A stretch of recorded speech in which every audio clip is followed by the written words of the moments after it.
Hello မင်္ဂလာပါရှင်ထမင်းစားမယ်ရှင်ကဲလက်စေးမယ်စေးလက်စေးဒါကဗာလေအဲ့ဒါဗာလေပဲတီဒါမြတ်ပါလို့ပဲတီလားဒါရှောက်ရွက်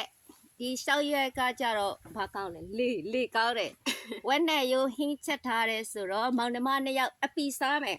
ကဲစားကောင်းတော့စားတယ်ပြန်စားအော်ဘာဆောင်ဘယ်မစားဘယ်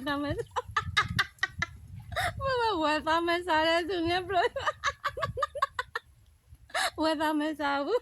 ပဲဒီလဲစားဝယ်သားစားဒါရှောက်ရွက်ကလေကောင်းတယ်ဒါဝက်သားကကြတော့လေများတယ်ရှောက်ရွက်နဲ့ဝက်သားနဲ့စားလိုက်တော့ပြေသွား